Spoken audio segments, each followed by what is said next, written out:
정형외과용 스크루 즉 나사와 플레이트는 골절, 관절 손상, 척추 질환 등을 치료하기 위해 사용되는 의료용 임플란트입니다. 이것은 현대 정형외과 치료의 핵심적인 구성 요소입니다. 이러한 임플란트들은 손상된 뼈를 고정하고 지지하여 자연적인 골유합 과정을 도와줍니다. 환자의 조기 보행과 빠른 회복을 가능하게 하는 혁신적인 의료 기술입니다.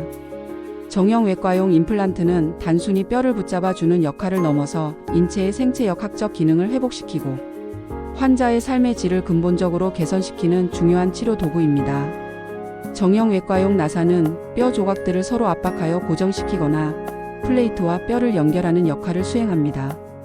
나사의 설계는 최대한의 고정력을 제공하면서도 뼈 조직에 최소한의 손상을 주도록 정교하게 계산되어 있습니다. 나사산의 피치, 깊이, 각도 등 모든 요소가 생체역학적 원리에 따라 최적화되어 있으며 다양한 뼈의 밀도와 구조에 맞추어 설계됩니다. 플레이트는 골절된 뼈의 해부학적 형태를 복원하고 유지하는 역할을 담당합니다. 플레이트는 골절 부위에 브릿지 역할을 하여 뼈가 치유되는 동안 안정적인 지지를 제공하며 환자가 일상생활을 할 수 있도록 도와줍니다. 현대의 플레이트는 각 부위별 해부학적 형태에 맞게 사전 성형되어 있어 수술 시간을 단축시키고 더욱 정확한 복원을 가능하게 합니다.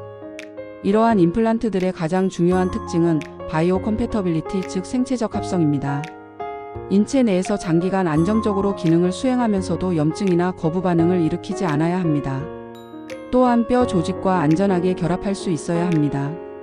인체의 복잡한 생체역학적 환경에서 반복적인 하중과 응력을 견딜 수 있는 충분한 기계적 강도 역시 가져야 합니다. 정형외과용 임플란트의 궁극적인 목표는 환자의 기능 회복과 통증 해소입니다. 이를 위해 임플란트는 단순히 뼈를 고정하는 것을 넘어서 정상적인 관절 운동 범위를 회복시키고 근력을 보존하며 장기적으로 안정적인 결과를 제공해야 합니다. 이는 환자가 다시 정상적인 사회생활과 직업활동을 할 수 있게 해주는 의학적, 사회적으로 매우 중요한 의미를 가집니다. 정형외과 임플란트의 역사는 19세기 후반으로 거슬러 올라갑니다.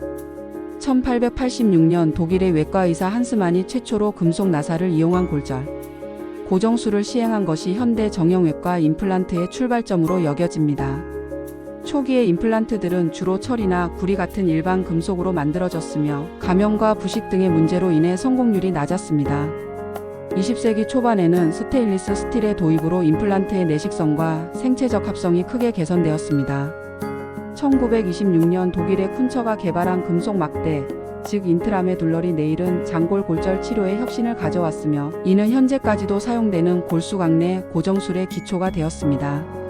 1950년대는 정형외과 임플란트 발전사에서 매우 중요한 전환점이었습니다.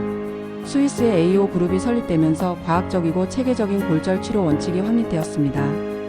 AO 그룹은 해부학적 정복, 안정적 고정, 연조직 보존, 조기 운동의 4대 원칙을 제시하여 현대 골절 치료의 기준을 마련했습니다. 1960년대에는 티타늄의 의학적 응용이 시작되었습니다. 티타늄은 우수한 생체적 합성과 높은 강도 대중량비를 가지고 있어 정형외과 임플란트의 이상적인 재료였습니다.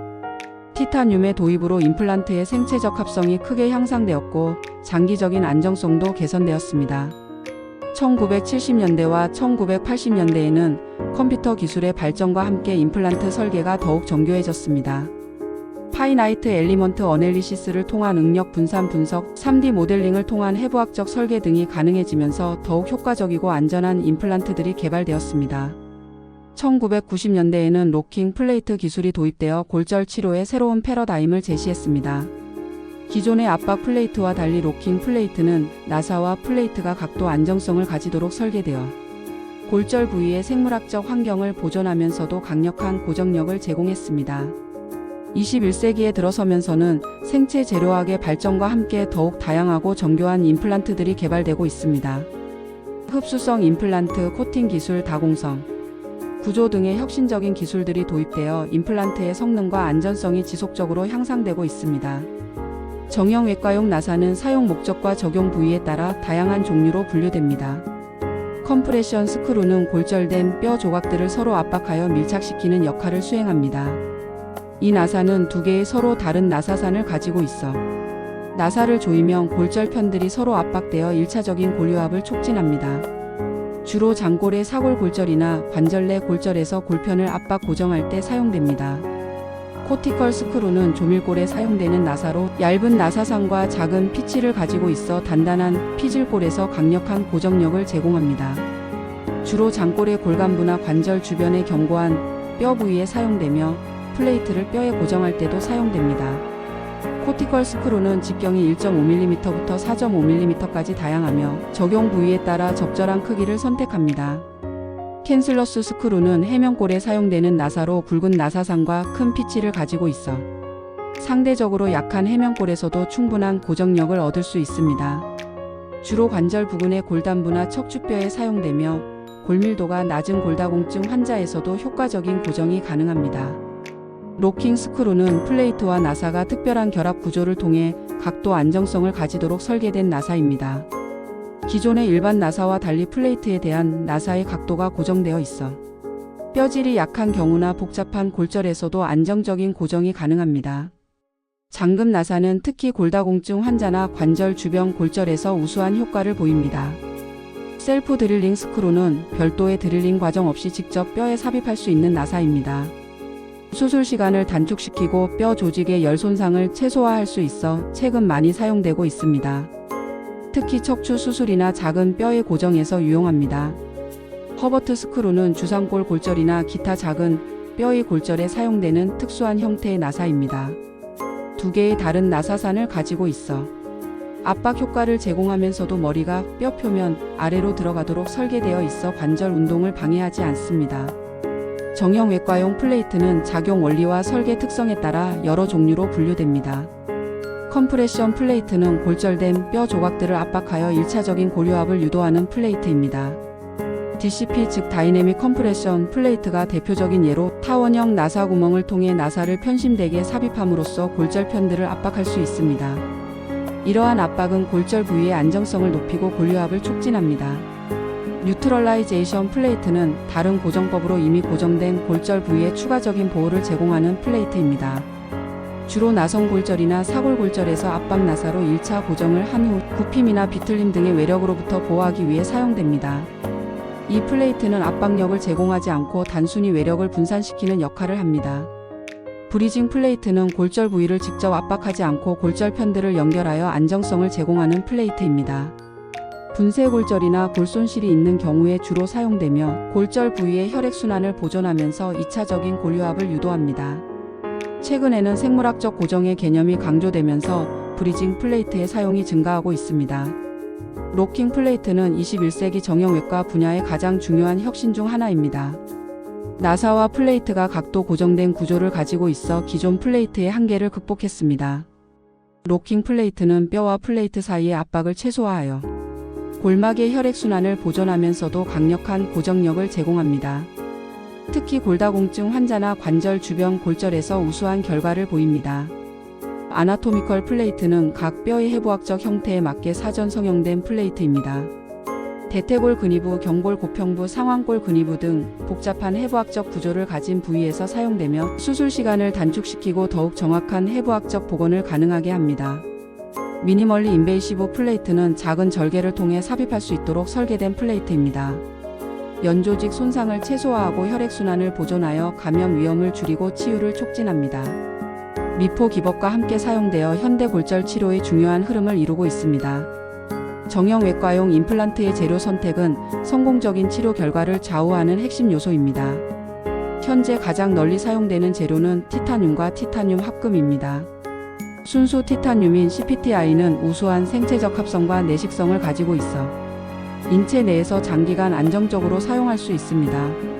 티타늄은 골조직과 직접 결합하는 오세오 인테그레이션 특성을 가지고 있어 임플란트와 뼈 사이의 안정적인 결합을 제공합니다.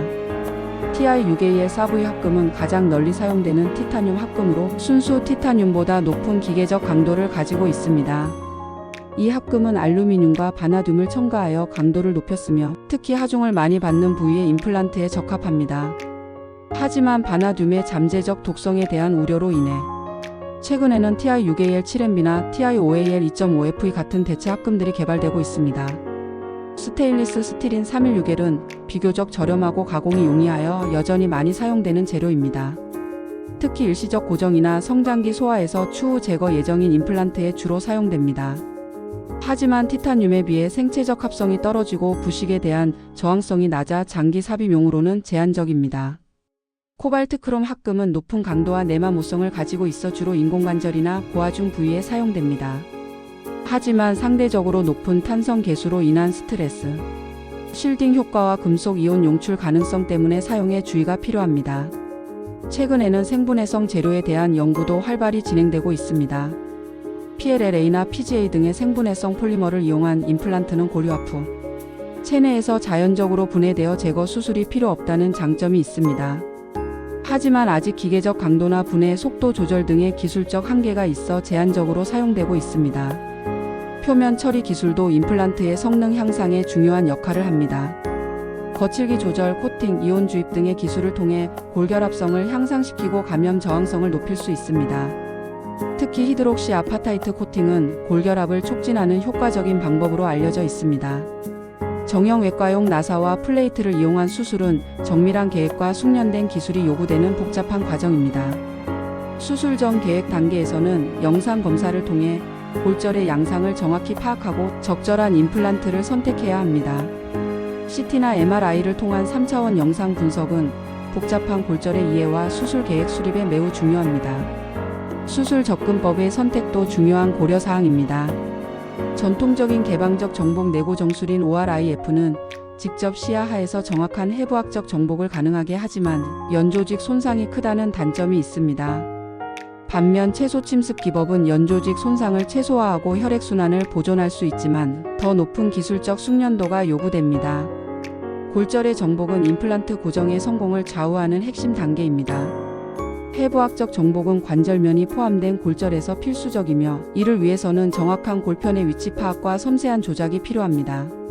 최근에는 내비게이션 시스템이나 로봇 수술 등의 첨단 기술이 도입되어 더욱 정확한 정복이 가능해지고 있습니다. 임플란트의 위치와 방향도 매우 중요합니다. 플레이트는 뼈의 인장 측면에 위치시켜야 하며 나사는 골절선의 수직으로 삽입하여 최대한의 고정력을 얻어야 합니다. 또한 임플란트가 주변 연조직이나 신경, 혈관을 손상시키지 않도록 주의해야 합니다. 수술 중 영상 증강 장치인 시암의 사용은 정확한 임플란트 위치 확인에 필수적입니다. 실시간 영상을 통해 정복 상태와 임플란트 위치를 확인하고 필요시 즉시 수정할 수 있습니다. 특히 관절 내 골절이나 척추 수술에서는 영상 가이드가 매우 중요합니다. 수술 후 관리도 성공적인 결과를 위해 중요합니다. 적절한 고정과 점진적인 하중 부하를 통해 골유합을 촉진하고 관절 운동을 통해 기능 회복을 도모해야 합니다.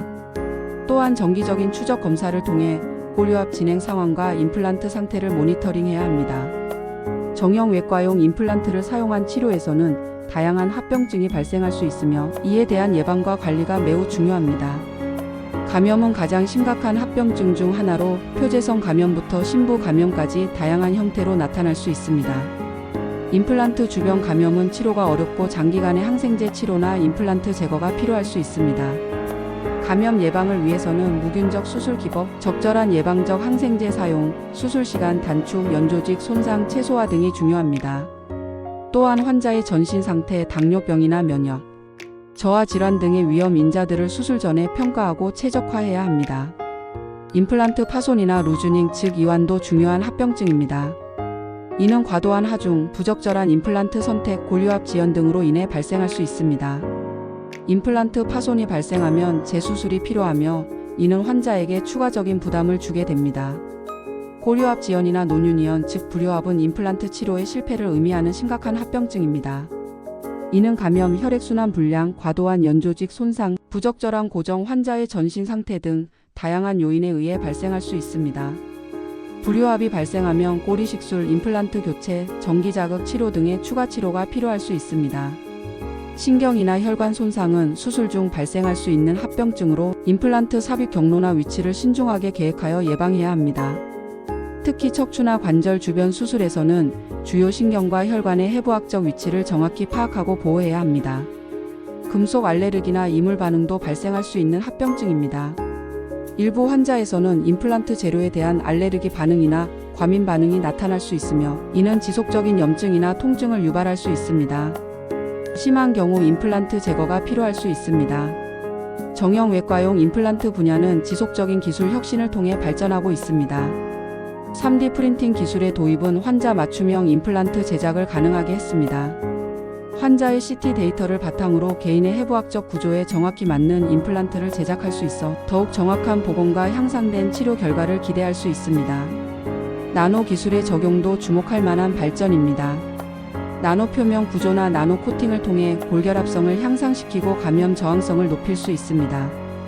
또한 나노 입자를 이용한 약물 전달 시스템을 통해 국소적인 고령성 촉진이나 감염 예방이 가능해지고 있습니다. 생체 활성 재료의 개발도 활발히 진행되고 있습니다. 단순히 생체적 합성을 가지는 것을 넘어서 적극적으로 고령성을 촉진하거나 치유 과정에 도움을 주는 재료들이 개발되고 있습니다. 고령성 단백질인 BMP를 방출하는 임플란트나 줄기세포와 결합된 임플란트 등이 연구되고 있습니다. 스마트 임플란트의 개념도 등장하고 있습니다. 센서가 내장된 임플란트를 통해 실시간으로 골류합 상태나 하중, 분포를 모니터링할 수 있으며 이를 통해 더욱 개인화된 재활 프로그램을 제공할 수 있습니다. 또한 무선 충전이나 에너지 하베스팅 기술을 통해 장기간 작동하는 스마트 임플란트가 가능해지고 있습니다. 로봇 수술 시스템의 발전도 임플란트 수술의 정확도와 안전성을 높이고 있습니다. 정밀한 로봇 팔을 통해 인간의 손으로는 불가능한 정확도로 임플란트를 삽입할 수 있으며 수술 중 실시간 영상 가이드와 결합하여 더욱 안전하고 정확한 수술이 가능해지고 있습니다. 인공지능과 머신러닝의 도입도 주목할 만한 발전입니다. AI 알고리즘을 통해 최적의 임플란트 선택, 수술 계획 수립, 합병증 예측 등이 가능해지고 있습니다. 또한 대량의 임상 데이터를 분석하여 치료 결과를 예측하고 개선점을 찾는 데 AI가 활용되고 있습니다. 현대 정형외과 치료의 중요한 트렌드는 환자별 맞춤 치료입니다. 환자의 나이, 성별, 활동 수준, 골질, 동반 질환 등을 종합적으로 고려하여 최적의 임플란트와 치료 방법을 선택하는 것이 중요합니다. 젊고 활동적인 환자에게는 강력한 고정과 빠른 회복을 위한 임플란트를, 고령 환자에게는 골질을 고려한 특수 임플란트를 선택해야 합니다. 골다공증 환자의 경우 특별한 주의가 필요합니다. 낮은 골밀도로 인해 일반적인 임플란트로는 충분한 고정력을 얻기 어려울 수 있으므로 시멘트 어그멘테이션이나 특수 설계된 골다공증용 임플란트를 사용해야 합니다. 또한 골다공증 치료제의 병용을 통해 골질을 개선하는 것도 중요합니다. 소아와 청소년 환자에서는 성장판을 고려한 특별한 접근이 필요합니다. 성장판 손상을 피하면서도 충분한 고정을 제공할 수 있는 임플란트와 수술 기법을 선택해야 하며 성장 완료 후 임플란트 제거를 고려해야 할 수도 있습니다. 정형외과용 임플란트 치료에서는 여러 윤리적 고려사항이 있습니다. 환자의 자율성 존중을 위해 충분한 정보 제공과 동의 과정이 필요하며 치료의 위험과 이익을 정확히 설명해야 합니다. 임플란트 선택에서는 환자의 최선의 이익을 우선해야 하며 경제적 이익이나 편의성에 의해 결정되어서는 안 됩니다. 또한 새로운 임플란트나 기술의 도입 시에는 충분한 검증과 윤리위원회의 승인이 필요합니다. 연구와 개발 과정에서도 윤리적 기준을 준수해야 합니다. 동물 실험의 3R 원칙 준수, 임상시험에서의 환자 권리 보호 등이 중요합니다. 정형외과용 임플란트 분야의 발전을 위해서는 지속적인 교육과 전문성 개발이 필요합니다. 의과대학과 전공의 교육 과정에서 임플란트의 기본 원리부터 최신 기술까지 체계적으로 교육해야 합니다. 정형외과용 나사와 플레이트는 현대 골절 치료의 핵심 재료로서 수많은 환자들의 삶의 질을 개선해 왔습니다. 19세기 후반 최초의 금속 나사 사용에서 시작하여 오늘날의 첨단 임플란트까지 지속적인 기술 발전과 혁신을 통해 치료 결과가 크게 향상되었습니다. 재료과학의 발전으로 티타늄과 그 합금들이 우수한 생체적 합성과 기계적 성질을 제공하게 되었고, 로킹 플레이트 기술의 도입으로 골다공증 환자나 복잡한 골절에서도 안정적인 고정이 가능해졌습니다. 채소 침습 수술 기법과 생물학적 고정 개념의 도입은 환자의 회복을 더욱 빠르게 하고 합병증을 줄였습니다. 현재 3D 프린팅, 나노 기술, 인공지능 등의 첨단 기술들이 정형외과 임플란트 분야에 도입되면서 개인 맞춤형 치료와 스마트 임플란트의 시대가 열리고 있습니다. 이러한 기술들은 더욱 정확하고 안전한 치료를 가능하게 하며 환자별로 최적화된 치료 결과를 제공할 것으로 기대됩니다. 하지만 기술의 발전과 함께 새로운 도전 과제들도 등장하고 있습니다. 고령화 사회의 진행으로 골다공증 환자가 증가하고 있고 의료비 상승에 따른 경제적 부담, 복잡한 재수술 사례의 증가 등이 해결해야 할 과제들입니다. 또한 감염이나 임플란트 파손 등의 합병증에 대한 지속적인 관리와 예방 노력이 필요합니다. 미래의 정형외과용 임플란트는 단순한 기계적 고정 장치를 넘어서 생물학적 활성을 가진 치료 도구로 발전할 것입니다. 골령성을 촉진하고 감염을 예방하며 실시간으로 치유 과정을 모니터링하는 지능형 임플란트들이 개발될 것으로 전망됩니다. 정형외과용 나사와 플레이트는 앞으로도 골절 치료의 핵심 재료로서 계속 발전할 것이며 더 많은 환자들이 빠르고 안전하게 일상생활로 복귀할 수 있도록 도와주는 중요한 역할을 담당할 것입니다. 기술의 혁신과 인간 중심의 의료가 조화를 이룰 때 정형외과 임플란트는 진정한 의미에서 환자의 삶을 변화시키는 치료 도구가 될 수 있을 것입니다. 본 콘텐츠는 일반적인 건강 정보이며 전문적인 의학적 조언이나 진료를 대체할 수 없습니다. 건강에 문제가 있을 경우 반드시 의사 등 의료 전문가와 상담하시기 바랍니다. 제공된 정보의 활용에 대한 모든 책임은 전적으로 사용자 본인에게 있습니다. 글자 수 9331